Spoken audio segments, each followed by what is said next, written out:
Scene one, Apple, take one. What time is it? You wanna get high? That's right.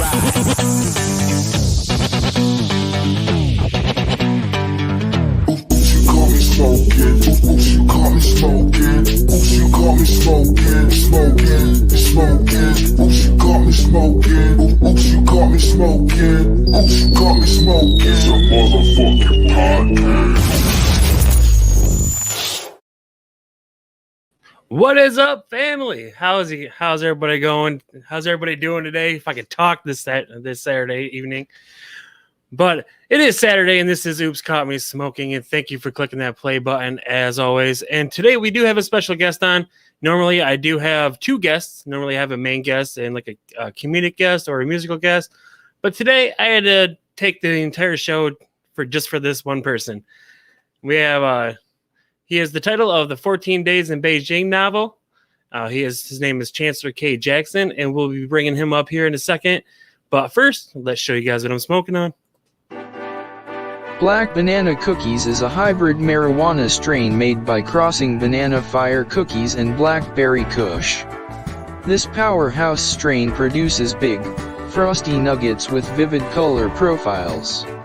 When smoking Black Banana Cookies, you can expect to taste tropical bananas and berries with just a hint of cookie flavor.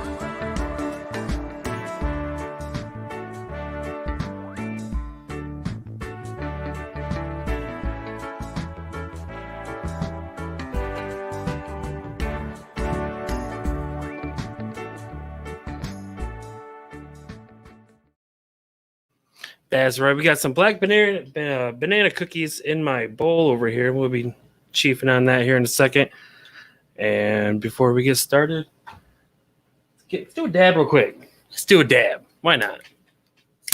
So if you're out there listening, watching, and whatever live, go ahead and get your dab ready, or your bowl, or your weed, or your joint, or blunt, whatever you do, get that ready.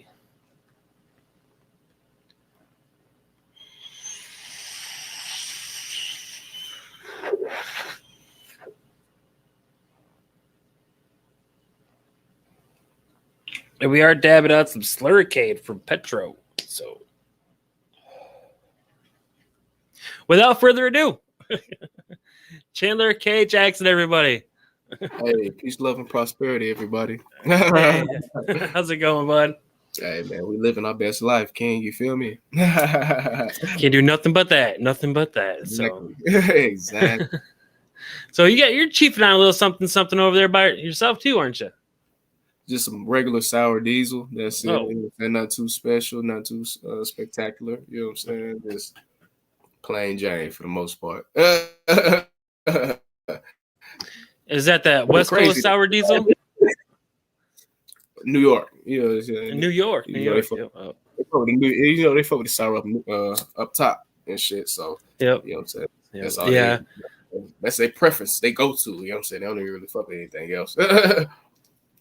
Exactly. Yep. I do have some jungle diesel in a little cart that I like to take when I'm on the go, and that West Coast sour diesel though, that's my go-to strain right there. Boy, ooh, sound like it's probably some whole different type of time. That's what it sounds. Like. Yeah, exactly. Yep, I love those sativas, and it's definitely an upper. Love those things. But anyways, go ahead and take a few minutes. Tell these people who you are. Chancellor K. Jackson, author. Best-selling author of 14 Days in Beijing, shocking and unforgettable tale about a young American's journey through a Chinese penitentiary. You can find me on Amazon, Apple Books, and it was pretty much the two platforms you'll be able to find my content on. But yeah, just Google me. Just Google 14 Days in Beijing or Chancellor K. Jackson. Everything you need will pop right up. It's that simple, Right now, your book is pretty much you're in a Beijing prison the entire time. Yes, almost the entire time. But do you think this would be good for kids or anyone under 18 level? I mean, if we want to be realistic and not naive, teenagers and kids, they depending on where you at. But Mhm. where I'm at, this isn't nothing that's unfamiliar. This isn't no, you know what I'm saying? Like when I was as me growing up, I had peers of mine doing that was smoking and shit. Yeah. Going when we was in high school, middle school, high school. I didn't Mhm. start smoking until my senior year of college. I'm a late bloomer to this shit. So it's like everybody else I know been doing this shit for far longer. So and history just continues to repeat itself. So if Yeah. you think that your kids or your little cousin, your nephew, niece ain't goddamn partaking in it at whatever age they at, especially if they a teenager, then shit, man, you pretty gullible. You pretty naive. Like you know what I'm saying? You playing yourself for real. Unless you truly know them, but it's like even then, we don't know what the hell they do when they not within our supervision. Right. And I teach as well. So it's like you don't know what your kids doing when they're not within your supervision. So Right. yeah, this will still go on. Hell yeah. Yeah. But yeah, I did dabble a little bit into the series. I didn't read the entire series. It was yeah. I think you have like 4 books. It's a 4-book series. Well, originally that's how I released it. Okay. But I took down that entire series and made the whole series as one whole book. Oh, So, nice. yeah, out of the whole series, I have part 1, the very first part. That's the one that's still available. Everything else, you're not gonna be able to really find it. You know what I'm saying? Your best bet is just buy the whole story because it's you know what I'm saying? It's the whole story right here, all in one book. Versus you, let me buy book 2, let me buy book 3, let me buy book 4, and then book 5. You know what I'm saying? No, it's all one story now. You can dabble in part 1 just because I got part 1 for free, just because it's literally the first 3 chapters of the book. You get your feet wet into the story. You're gonna get hooked regardless. So it's just like, you know what I'm saying? After you hook, come on now, just go ahead and get the whole thing and just finish the whole story. You know what I'm saying? So yeah, that's where we at with it as of right now. Nice. Now, how did you become a writer? Like, what made you become? Let's say, I want to write books. I want to be an author. One of my good friends growing up, in school, grade school, he was an author, published author before we even graduated college. He'll be here soon too. He'll be here in a little minute, but he was a published author before we even graduated high school. Like before we practicing our routine for the ceremony. Like he like, yeah, here go my book. Yeah, damn, yeah, I got published. So me and always had a relationship serious. So as you know, saying time prolonged and progressed, and I went to college, graduated from college, went to China, came back from China. He's like, hey bro, you should write about your experience. Because I knew I wanted to do something with the story. I just had no clue what. He's like, hey, bro, you should write about that. I'm just like, I could. That's not a bad idea. I could write about it. How do I go about doing that? I have no clue, but that's a good idea. I know that's something I can do. So he took my phone, just him being an author already, took my phone, gave me a little brief little outline for me to fill in, and I started filling it in. And then next thing I know, I'm like, man, I'm really writing this shit on my phone. So I'm like, okay, let me move this from my notes to a Google Doc. Now I'm really going ham. I wrote the whole story in 4 months. Oh wow. Yeah. And that was me bullshitting. That's still me bullshitting. I wrote the whole thing in 4 months. So once I was done writing it, okay, now it's time for editing process and refining and getting the cover and all of that put together. So all in all, it's probably like 8 months total just to finish the story. And yeah, once while I was still on pre-sale on Amazon, I was ranked number 1 in 3 different genres. Oh wow. Yeah. Nice. Yeah. I mean, but it's a crazy story. Like how many people, 1 went to China and 2 lived in China, especially with the same complexion that I do. So it's just like it sells itself. Then on top of that, you get locked up there. Oh man, what the hell happened? What went left? What went wrong? What are we missing? Like, you know what I'm saying? So it sells itself, the cover, title, and then the story alone. Oh man, it's a no-brainer. Come on in, bro.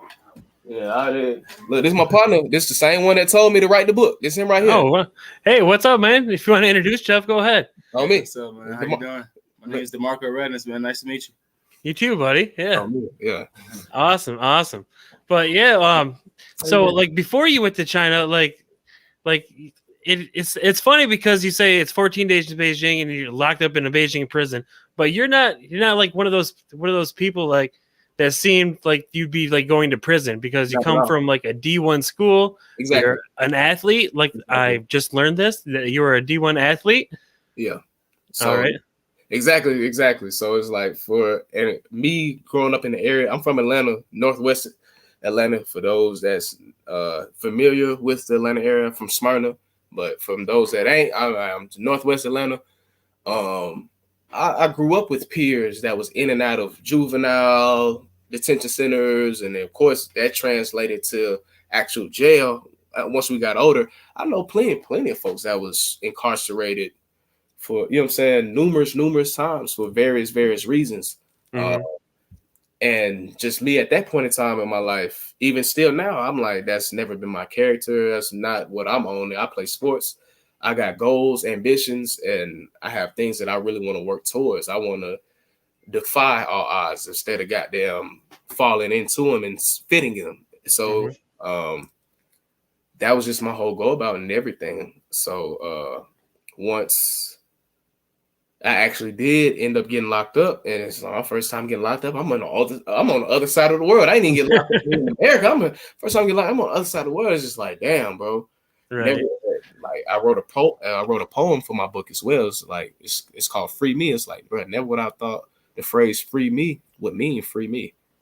Wow. You know what I'm saying? Locked up in a cell where I'm a foreigner, but even in my native land here in America, I still felt foreign, even though, you know what I'm saying, Right. this is where I'm from. But it's like, yeah, I'm from here. I know the vibrations of this land, and I know my ethics, my go about, my character, my personality, all of that. I know that's not me.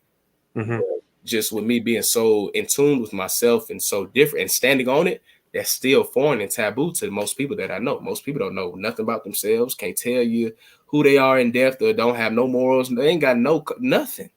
Right. So, like, here I am, you know what I'm saying?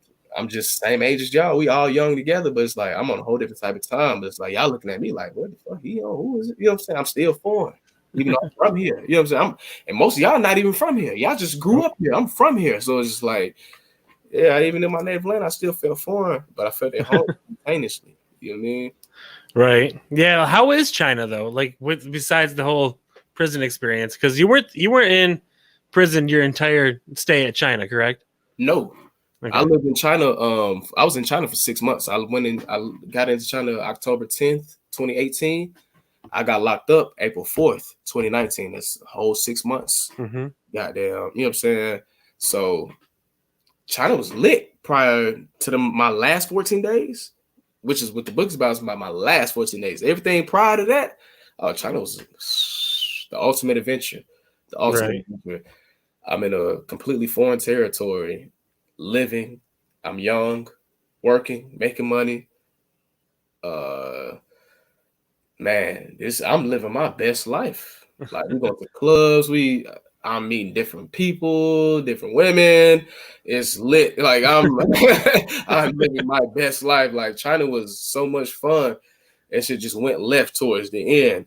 Right. You know what I'm saying? It is because I was, you know what I'm saying, partaking in some shit I shouldn't have been partaking in, just based on where I was at. Right. So, you know what I'm saying, cause and effect. That's all that is. But now, when you went to China to be a teacher, so do you speak like fluent Mandarin or Cantonese? Not fluent Mandarin. I knew enough just to move and groove and get what I needed and go on about my, you know what I'm saying, work my one with everything. But as far as a full conversation like me and you are having right now, yeah, hell nah. It was not happening. Nah, I couldn't. Nah. But just, I'm talking about small words, small sentences. I knew just enough, and that was still far more than what a lot of my peers knew. So I was still like, they looked at me like I'm like, bro, no, don't look at it like I ain't gonna be the translator. Like, I can't be that. You know what I'm saying? We still gonna have to pull out our Google Translator app just to get there and figure out what the hell going on. But I could work my one a little bit better than the average for sure. Right. Because I just put forth the effort and work to learn a little bit other language before I just took my ass over there. You know what I'm saying? That's just foolish. Now, I think I said this. I think I just said this, but you went there. You went there to be a teacher, Yeah, I was English teacher. teaching English as a Yep. foreign language. So like Yep. here in America, we take Spanish and French Uh-huh. and whatever the fuck your school, you know what I'm saying, your curriculum has. But yeah, I was teaching English as a foreign language over there. And I was teaching to kids as young as age 3 years old all the way up to 14. Now, how did you get a job like going over halfway across the world to teach English to a bunch of people that you can't really talk to? Man, that's just from me applying and interviewing for jobs here in the corporate jobs here in America for 8 months straight and getting told no. Right. So I'm like, okay, let me reapproach this job searching thing. Let me relook at this shit and try to take a different approach. What are you good at, Chance? Okay, you're good at talking to people, connecting with people, just working with people in general. So probably the field you need to be in is some type of social work in some form of fashion. Mm-hmm. So when I thought about that and I'm doing my typical job searching, I seen a tab as far as the filters to filter out, you know what I'm saying, what type of jobs you want to look for. Mm-hmm. I said, the tab said international. And I'm like, damn, I've never noticed that before. I was applying for jobs for 8 months straight here in America. I'm like, I ain't think to look at nowhere else outside of these borders. Right. Let me see, because the world is bigger than just fucking America, than just America. I mean, Georgia and Florida. Okay, let me really expand my horizon. And that's when I seen listed like, hey, teach English in China. All right, bet. Damn, what's the requirements? Okay, you need a college degree, at least a bachelor's. Okay, bet. It don't even matter what it's in. You got a bachelor's degree? All right, bet. I make that qualification. What else? You got a clean background. But you ain't saying nothing but a word. That's easy. All right, what else? You're a native English speaker. It was the only 3 requirements they had. Wow. I'm saying, oh, it's no ifs, ands, or buts about this. How do I apply? All you gotta do is submit a resume.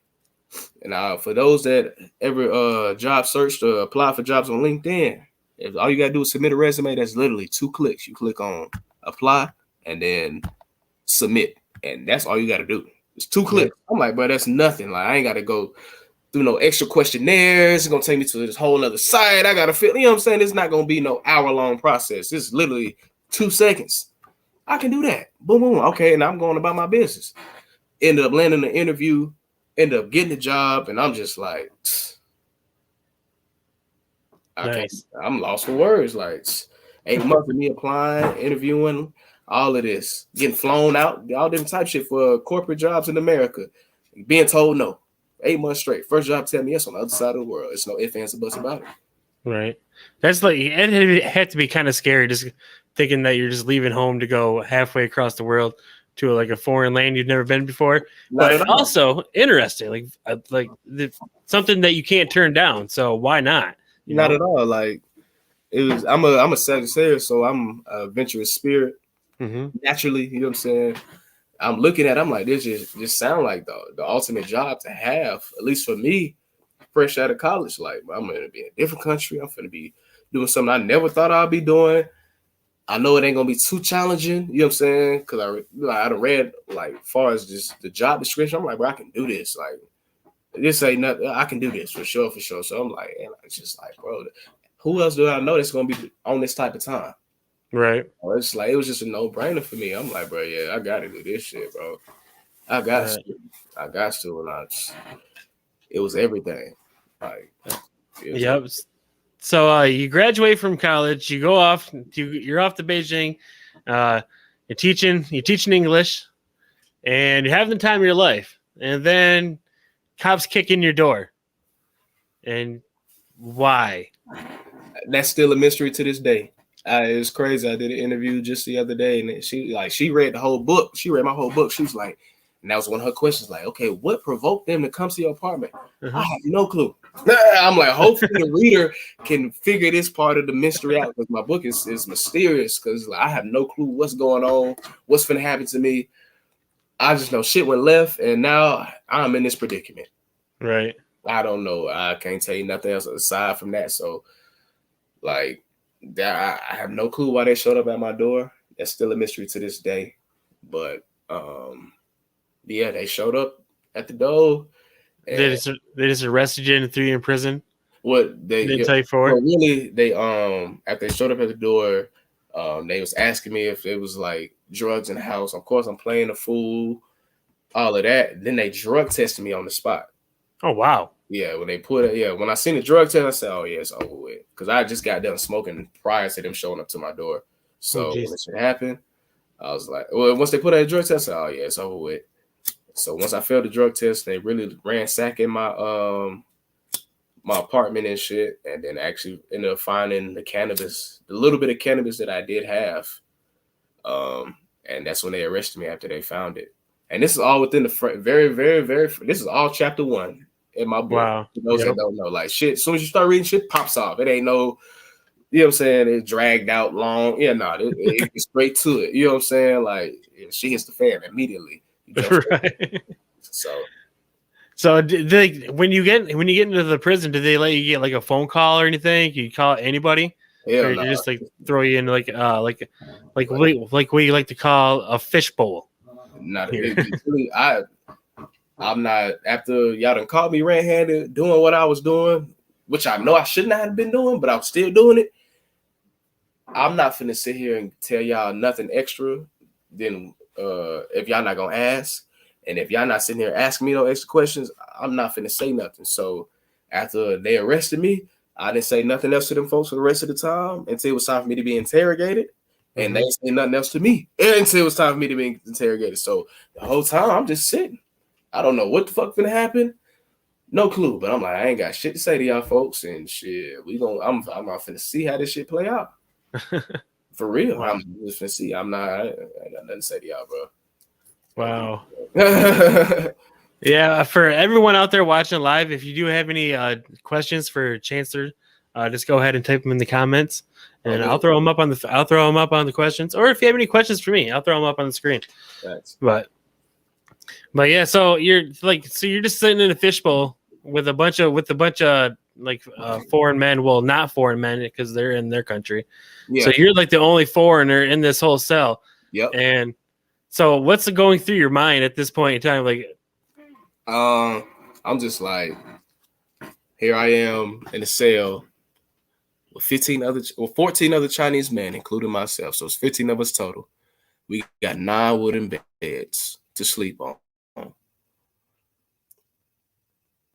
We get 3 meals a day. All the meals consist of some form of soup. And all I have is one bowl and one spoon.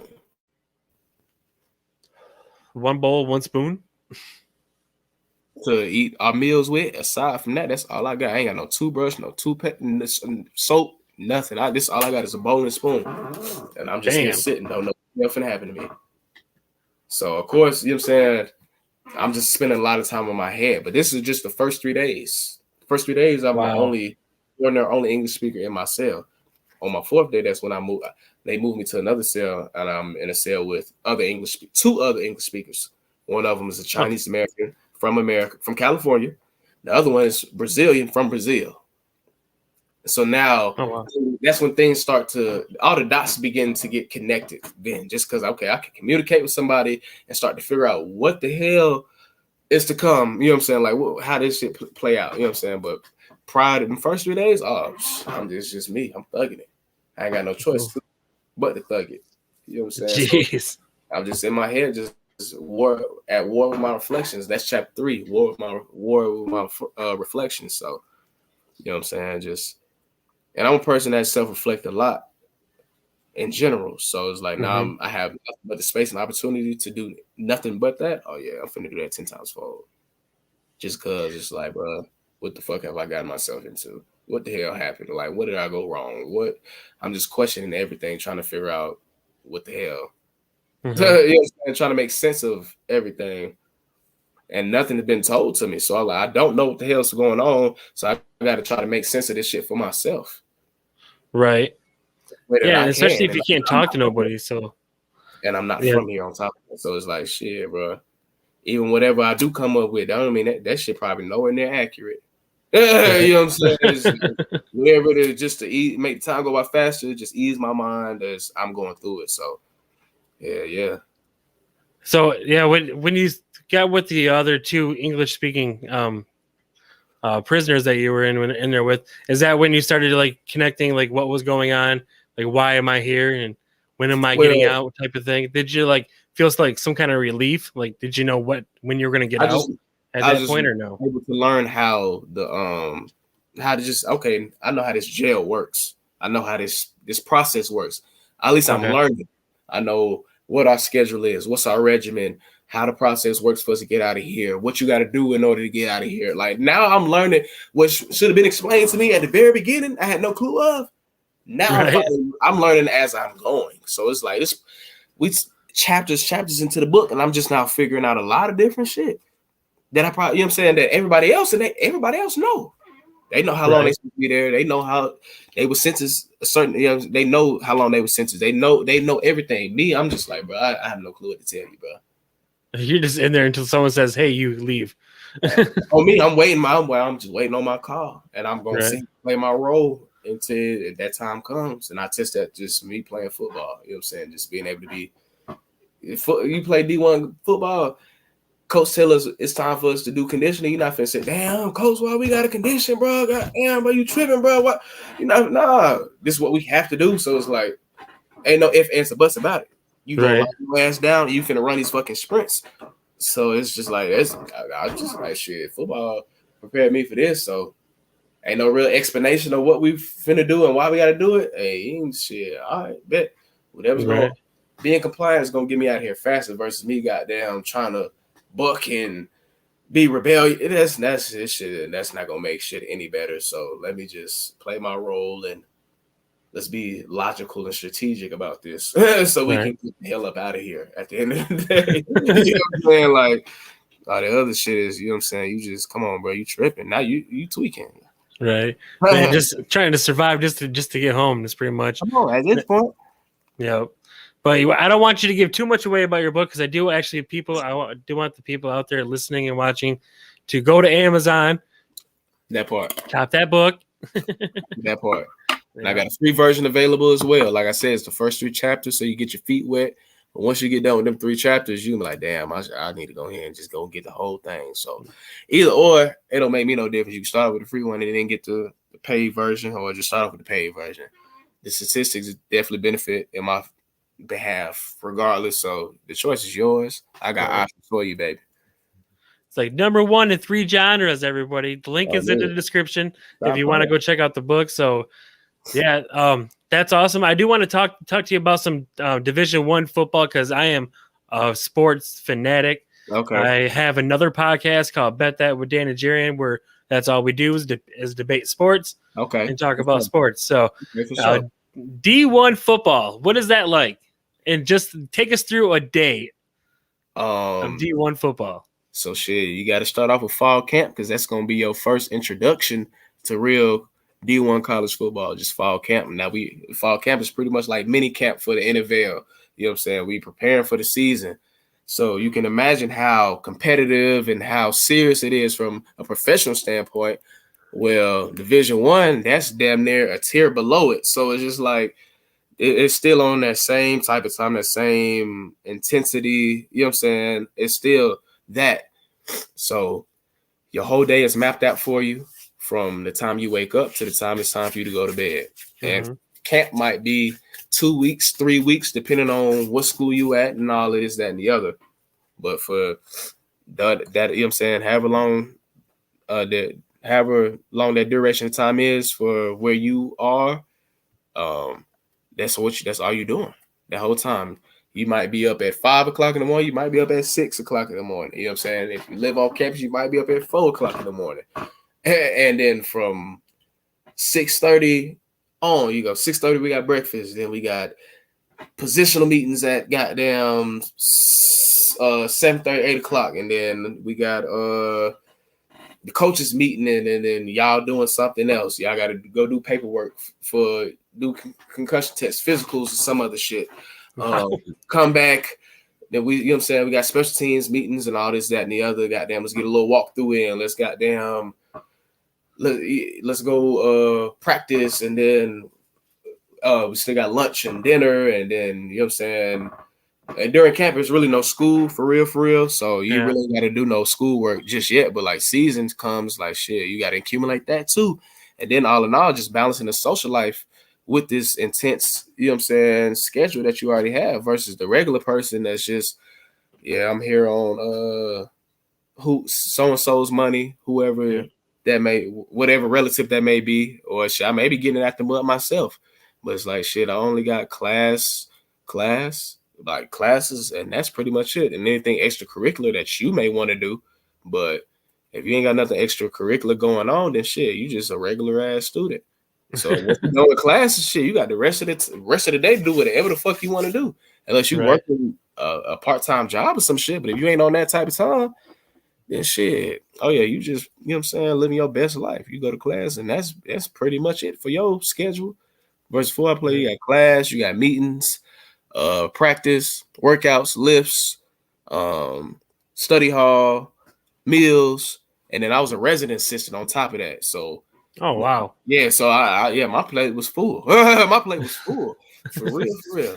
Yeah, you're busy throughout the day. So yeah, all those college students out there with that play sports, basketball, football, whatever that is, they're working their tail off like all the time. Thanks. And it's I don't know how you guys sleep. I thought high school Packer drills and 2-a-days were tough. So man, high school is a breeze compared to college. That's why a lot of people, you get to college, it don't even last once you get there. Fast majority don't even last. You know what I'm saying? Just cause it's like, bro, this is not. We ain't got them. You know what I'm saying? This ain't nothing sweet no more, bro. Like this is the real deal. So it's like if you ain't really cut from this cloth, you really wasn't serious or like, you know what I'm saying, really about this shit, then shit is gonna really show. And you're gonna be like, okay, yeah, fuck this shit, bro. I'm finna start rapping or do whatever fuck niggas. You know what I'm saying? You know right. On me. Right. So who's your school? What school are you rooting for this season? Collegially or professionally? Let's go college first and then we'll go NFL. College, I guess my alma mater, Stetson. Yeah. Go Hatters. That's probably the only college that I'll probably root for real. At least I'm a fan of, just because I came from them. You know what I'm saying, the same stomping grounds. And for those that don't know, Stetson, D1 AA school, small school in Florida. Small school in Florida. So that's probably who I'm rooting for collegially. Professionally, I'm from Atlanta, so I'm a Falcons fan off the rip. Falcons. Yeah. How do you think Matt Ryan's going to do this year? Shit, I always had faith in Matt Ryan. You know what I'm saying? No Julio. You right. No Julio, without a doubt. Goddamn. But you know what I'm saying? If real Falcons fans already know, it wasn't like we had Julio every season. Well, like every season, all season. Yeah, he was injured. You know what I'm saying? Like Julio, goddamn, we'll probably have him for a couple games or, you know what I'm saying, a few games here and there. And then, you know what I'm saying, this my boy hurt, you know what I'm saying? Because it's only one real person we really throwing the ball to. So it's like, of course, he our workhorse. Of course, he going to get banged up and stuff. Right. A lot of times when he was with us, he was hurt for the most part. But he still goddamn was making shit shake. You know what I'm saying? But we, in addition to, you know what I'm saying, him leaving, we added a lot of threats around him. Austin Hooper and Calvin Ridley. And, you know what I'm saying? We added a lot of components. You know what I'm saying? A lot of more threats, you know what I'm saying, around him. So we just like, okay, you ain't just got to worry about Julio no more. You got Pitts too. You know what I'm saying? So, you know what I'm saying, Matt Ryan always was, you know what I'm saying, I ain't never had no pressure with Matt Ryan. A lot of Falcons fans feel different about him. for sure. Like, you'll be surprised. I'll be surprised, like, damn, bro, a lot of people don't fuck with this man, but I have no problem with Matt Ryan, in all honest, my honest opinion. The Super Bowl we lost, I wouldn't even put the blame on him. For real. He just really, people don't know football. For real. Even if you just played, okay, you know it from a player standpoint. I coach football, high school football now. Right. If you don't know that whole back, you don't know that side of it, then it's like, bro, I really can't value your opinion. All in all, bro, because you don't really know what goes. Bro, you don't think these coaches putting in 70, 60 hours a week to game plan? Come on, bro. So it's like, And football is a team sport. It's a team. Like it take all 11 players on the field at that point in time to do their job for the play to work. If one person fuck up and does not do what they're supposed to do, the whole play is fucked. So it's just like a lot of the time, you know what I'm saying? You can't. It's like that's what I'm saying. It's like you got to really know football. You know what I'm saying? It's a chemistry thing. Exactly. Definitely chemistry. So it's like even with that Super Bowl loss, it's like, man, you can't put the blame all on Matt. You can't. You can't. In my opinion, you can't. That's true. That's true. There's more than one person on that field. Matt Ryan really didn't do anything for last year for me for fantasy football, but that's not his fault. That's not his fault either. But it's like shit. It's just like when people watch football, literally what you're watching, when you're watching a live football game, it's like you going to the park or somewhere and watching two people play chess. Right. But you just watching the chessboard. Yep. That's all you've seen is a chessboard. The people that's sitting there, okay, you go here, you go here. The folks that's in the box that you have no clue about, they bring the camera up there to show who all in the box. Even then, people still probably don't even know who the fuck that is up there in the box. They probably think they sitting there eating popcorn and some shit. Nah, bro, that's where the game is really happening at. Yep. Folks that's calling the plays. The folks that's putting the hours. Okay, this team, this the coach, this is what he like to do. So this is what we can do to stop what he like to. You know what I'm saying? It's like, bro, if y'all really don't know that aspect of it, then it's just like shit, bro. It's good. You know what I'm saying? It's like chess. It's watching a chess game, but you know what I'm saying? It's beyond just the board. You know what I'm saying? It's the people that's controlling who goes where and who does what. I'm like, bro, that's the folks. That's really the game of football right there. Them two, the OC and the DC going head toe to toe, like it's boxing. Who can scheme the other person? It's strategic.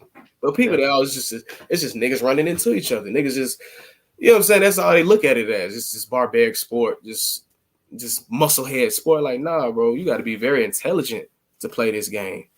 Not only to just be good at it, you know what I'm saying? You can be good at it physically, but if you don't got the mental capabilities to withstand the structure and just how this game goes at this level, but you're not gonna make it far. There's like multiple chess games going on because there's chess games going on in each player's head on the field. Exactly. And there's a chess game going on in the coach's head that's on the sidelines, and you're watching a chess game as it unplays and unfolds live. But thank you, sir, I want to thank you for coming on to the show. We're gonna have to get you on Bet That because we're gonna have to get you talking about sports here sometime soon. So I'll be in touch about that. But everyone out there listening and watching, make sure to go to Amazon.com. The link is in the description. And check out the 14 Days in Beijing. It's a great read. I have not finished it yet, but I plan on doing so. And Chance, if you have anyone you want to shout out, anything you want to tell these people where you're at one more time, you go ahead and do so, bro. As far as shout outs, man, praise to my ancestors for sure in the Most High. And yeah, bro, man, y'all go get y'all a copy of 14 Days in Beijing, bro. Just Google me, 14 Days in Beijing, Chancellor K Jackson. Free versions available, audiobooks coming, all of that. So just embark on this journey with me, man. Just get to know my spirit a little bit better as far as, you know what I'm saying, what y'all just been able to witness within these 40 minutes. You know what I'm saying? For sure. You know what I'm saying? It's a lot more in depth to me, and my mind is a lot more in depth. So embark on this journey and just see where I'm at with it, with everything, and take what you can definitely take from the story itself, as well as being entertained. Exactly. And again, I want to thank you for coming on to the show. Thank you for taking some time out of your day and hanging out with me. And everyone out there, you can catch Oops Caught Me Smoking every Saturday night at 9 p.m. And also you can catch me on The Real Boys. That's right, The Real Boys, a movie and TV review every Monday and Friday. And you can catch Bet That. I was just talking about this. Bet That with Dan and Jaron every Thursday night live at 9 p.m. And while you're out there searching the web, you might as well get yourself some merch and go to oopscaughtmesmokingstore.com. We have a new logo, new logo design, so that means new merch. So I fuck with your marketing, boy. Hey, hell yeah. You got a couple marathons for sure. You got a bunch of shit going on. No cap. Hey, I'll fuck with it, bro. No cap. Hey, you gotta respect the hustle, man. Marathon continues. 10 toes down. That's right. That's right. Everyone, thank you. Stay up. I love you guys. Stay up. Peace. Scene 1, Apple, take 1. You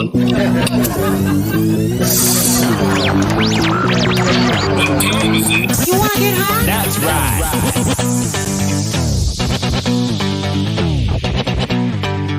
You got me smoking. You got me smoking. Smoking. You got me smoking.